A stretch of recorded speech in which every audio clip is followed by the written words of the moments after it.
Uh, kwenu wanachadema, waandishi wa habari na Watanzania mnaotusikiliza na jumuiya ya kimataifa. Imekuwa muhimu jioni ya leo tukutane hapa kuzungumza na kutoa direction ya chama katika kipindi hiki ambacho tunacho. Wote tulikuwa mahakamani na wote tunajua kinachoendelea kwenye taifa letu. Mwenyekiti wetu kwa niaba yetu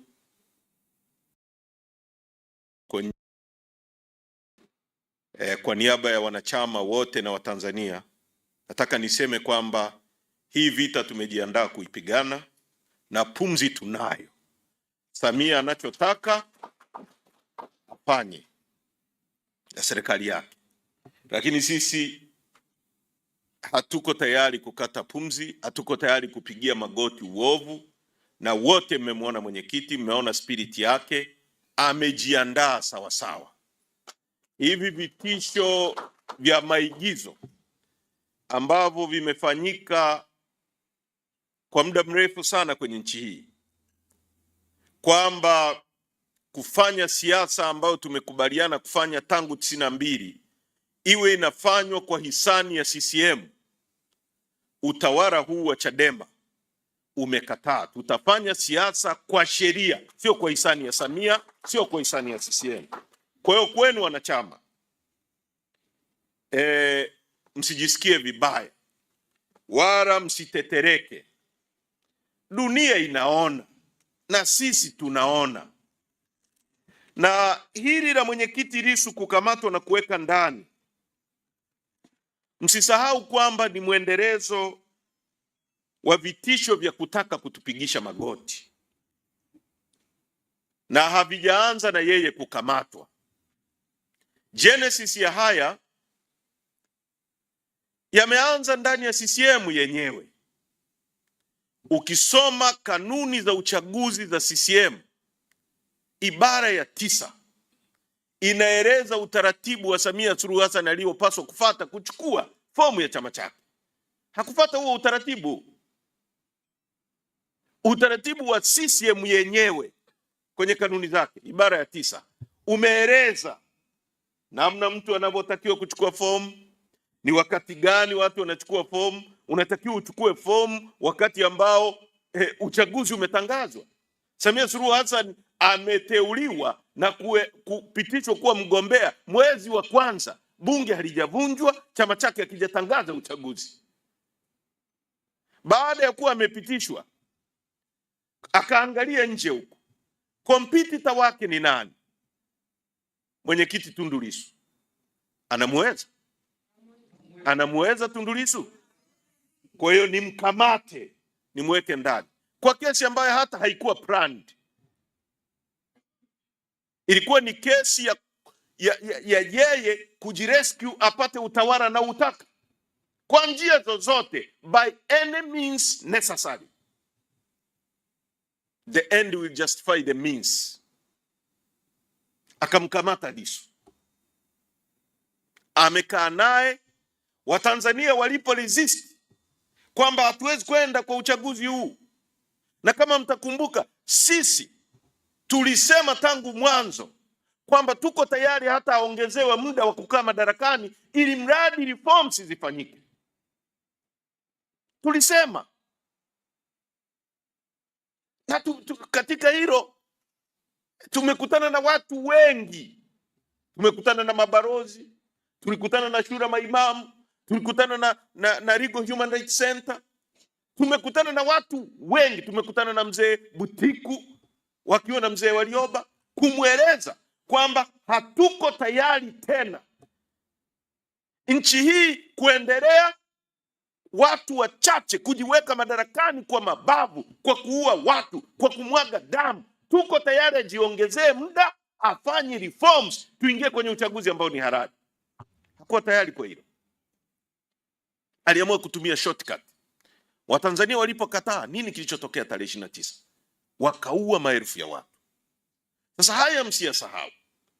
Haya ya kesi ni matokeo ya greedy ya ubinafsi uliopitiliza wa mtu kuwa na kiu ya madaraka kwa njia zozote, na sasa anataka atutishe kwa kutumia mahakama ambazo ziko compromised.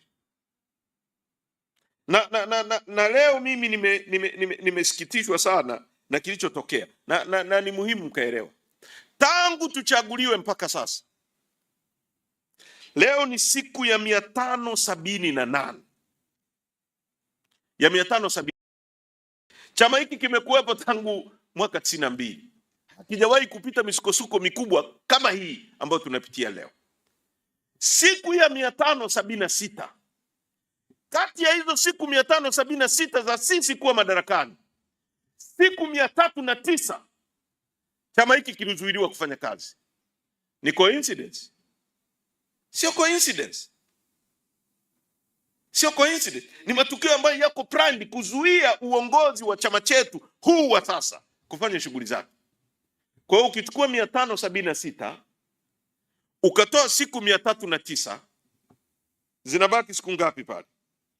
Kama siku 276, siku 267. Kwa hiyo haya yote mnayoona na huo mtafutano mnaouona, Wasira natokea huku, sui yule kijana anaitwa sui nani huku, sui nani huku, ni siku 276 tu ndio wanatetemeka hivyo. Hatujafanya kazi, hata hatujatimiza mwaka. Yaani utawala huu tangu uwe madarakani, siku ambazo tumefanya kazi hazijafikia mwaka. Mwaka una siku 365. Sisi tumefanya kazi siku 267 tu, ndio unaona hii jamba yote huku wanakimbia huku wamechanganyikiwa. Na kati ya hizo siku 576 mwenyekiti wetu amekuwa ofisini kwa siku 78 tu. Sasa haya sio matukio yanayojitokeza tu. Eleweni kwamba historia ya huyu mtu ni ya aina gani na wanamuogopa kwa kiasi gani. Huyu alipochaguliwa kuwa mwenyekiti wa TLS alikaa madarakani siku ngapi? Miezi 6, wakampiga risasi. Chini ya Samia Suluhu Hassan, mwenyekiti wetu amefunguliwa kesi mara 3 mfululizo. Hii ni ya 3. Kwamba ni lengo la kuzuia chama chetu na utawala huu ulioko kwenye chama usifanye kazi. Tumechaguliwa tarehe 9 ambao mwenyekiti anakamatwa. Siku hiyo hiyo ndio wakina Said Issa walisaini form za kukishtaki chama. Haya matukio hayajitokezi hivi hivi. Ni matukio ambayo yako planned. Mtakumbuka kwamba wakati tunachaguliwa, licha ya kina Said Issa, msajili wa vyama vya siasa alisema hamtambui katibu mkuu. Mwezi mmoja tu baada ya kuchaguliwa, hatambui katibu mkuu, hatambui manaibu katibu wakuu, hatambui wajumbe wa kamati kuu, hatambui secretariat. Nia yake ni nini? Kwa sababu sisi sio wajinga, ni kukripo chama na kukripo uongozi wa chama chetu uliopo sasa. Sasa sisi tunawaambia pumzi tunayo, tutaenda nao wanavyotaka. Sasa nirudi kwenye kesi hii. Leo ni siku nyingine ambayo inathibitisha kwamba nchi hii inahitaji reforms za haraka, na tukiendelea namna hii, nchi nyingi ambazo zimeingia kwenye matatizo ya machafuko na watu kupoteza amani na nchi kuharibika kabisa, ni nchi ambazo zimekuwa zikiongozwa namna hii kidikteta. Bunge hakuna. Bunge ni kikao cha CCM kilichoteuliwa na Samia Suluhu Hassan kwa yeye mwenyewe kupenda, kwa sababu mtakumbuka hata kwenye utaratibu wa chama chao kanuni za kiuchaguzi zilibadilishwa katikati ya mchezo. Watu wameshachukua fomu, wamesharudisha fomu za CCM, wanaambiwa yani mmechukua Simba na Yanga iko uwanjani, watu wanacheza mpira, refa anasimamisha mechi, tunabadili kanuni dakika ya 70. Inasema badala ya penalty kuchezwa ndani ya 18, hata mtu akichezewa faulu katikati ya uwanja ni penalty. Ndio kilichofanyika kwenye CCM, wakapitisha wanaotaka. Kwa hiyo bunge hatuna,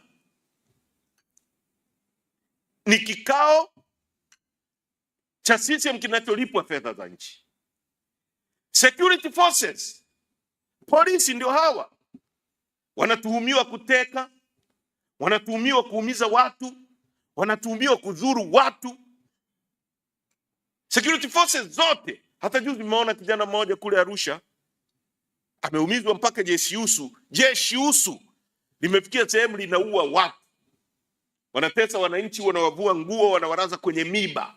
Ndio security organs za nchi. Mahakama ndio hii. Kwa tunahitaji reforms za haraka. Huu wa leo ni uthibitisho kwamba mahakama hii yenyewe inahitaji reforms za haraka. Na mimi nitaeleza kwa kile ambacho majaji wenyewe wamesema. Kesi ya uhaini, wamesema viini vyake ni vitatu. Covert Act, matendo ya chini chini kama yalikuwepo, kitendo chenyewe na publication.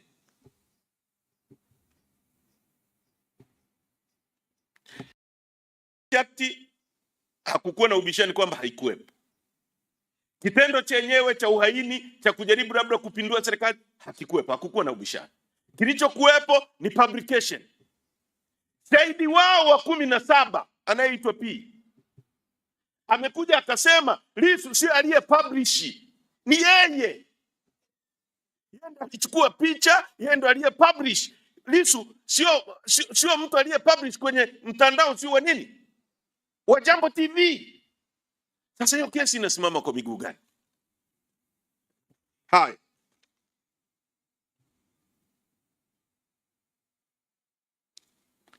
Majaji wamesema kwa sasa mahakama haijaangalia uzito na kuaminika kwa ushahidi. Kesi ya criminal ambayo unatakiwa kuprove beyond reasonable doubt. Shahidi tayari ameshaweka doubt. Jaji yao inasema Lissu ndio alipublish. Shahidi anasema mimi ndio niliye publish. Majaji wanasimama wapi kusema Lissu ana kesi ya kujibu? Kwa sababu kuna mvutano. Shahidi wao wenyewe anasema mimi ndio niliye publish, au amesema mwenyewe shahidi wa 17. Sasa kama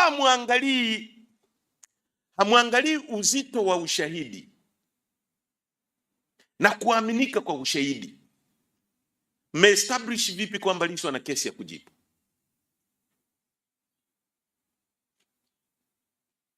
Yaani hiyo kesi ya kujibu inatokea wapi kama hamjaangalia kuaminika kwa ushahidi? Kwa sababu kwa kadri Lissu alivyoeleza, hiyo prima facie case inakuwa established kiasi kwamba wewe usipojitetea, huo ushahidi peke yao uliotolewa una uwezo wa kukufunga. Sasa wanasema hawajaangalia kama huo ushahidi una uzito na kuaminika kwake. Sasa utafungaje mtu kama kesi hujaangalia kama ina ushahidi, uzito wake unatosha kumfunga au uzito wake unatosha kuestablish kesi? Hiyo hoja ya pili. Wamesema, wamerudia sana. Jaji kama mmemwona, mimi nimeangalia mpaka dimina yake. Kesi imekuwa established lakini sio kuthibitishwa.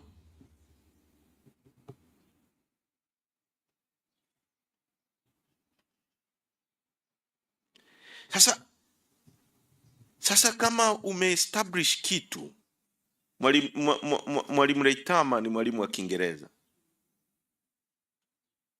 Yaani unatenganishaje kuthibitisha na kuestablish? Kwa sababu ukiestablish umeona unaweza kuthibitisha.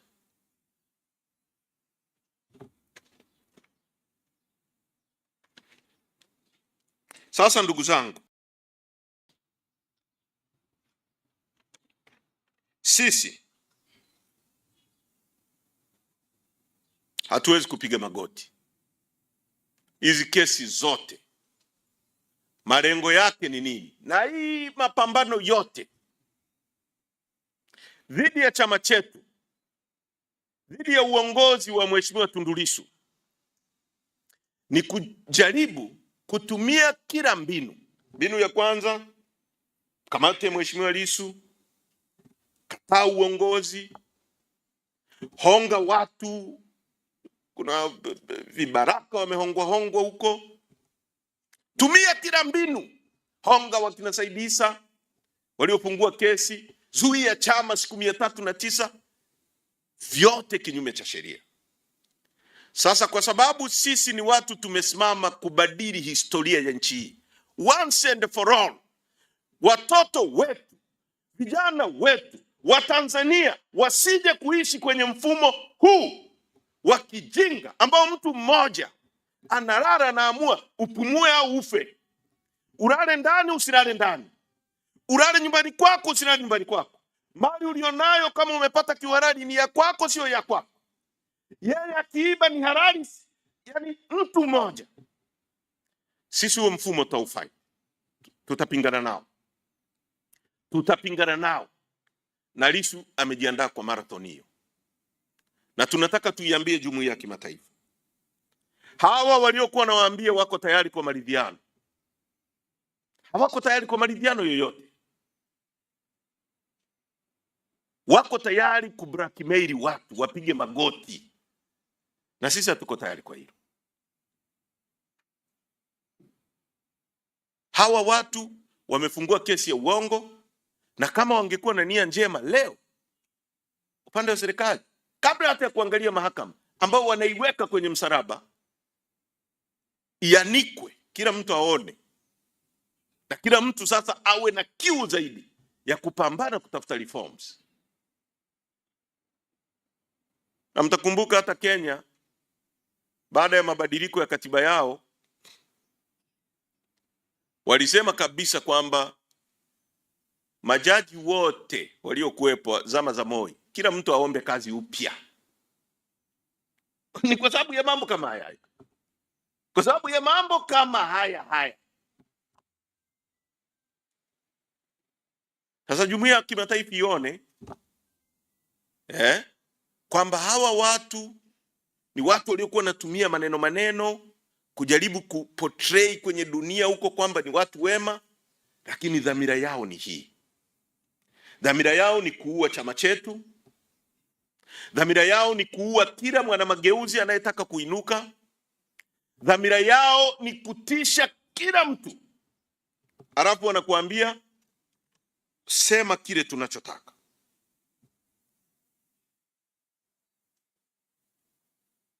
Wasira jana alisema, Stephen Wasira, kwamba hatutamsamehe Lissu, kesi itaendelea. Jana amesema Wasira kwamba hatutamsamehe Lissu kama tulivyomsamehe nani? Mbowe. Kwani hamkumsikia? Wasira alikuwa amewasiliana na hao majaji. Tunataka watuambie Wasira alitoa wapi hayo maneno ya kusema hatutamwachia Lissu kama tulivyomwachia Mbowe. Maana yake ni nini wakati kesi iko mahakamani inaendelea? Amekuwa quoted na vyombo vya habari. Hiyo inakwambia nini kuhusu mahakama zetu? Na baadaye yanatokea mambo kama haya ambayo mahakama yenyewe inasema tutaangalia uthibitisho, hatutaangalia uzito wa ushahidi. In a criminal case ambao unatakiwa kuprove bila kuacha shaka lolote. Kwa leo ni siku nyeusi kwa wapigania haki, lakini siku ya muhimu. Siku ya muhimu kwetu wote kama wanachadema ya kuinua mapambano. Mikutano ya hadhara iendelee, vikao vya ndani viendelee, kwenye mitandao vijana endeleeni mpaka tutakapofanikiwa, na tutashinda. Nataka niwahakikishie ushindi uko. Wanakata pumzi, wanapiga watu risasi, hatuogopi risasi, no more. Wanateka watu, hakuna naye. Tangu waanze kuteka watu wameacha kupambana. Wanaongeza. Actually, wakiteka mtu, kama kwenye familia yake alikuwa mmoja tu aliyetekwa, familia nzima, wajomba zake nani, wanaanza mapambano.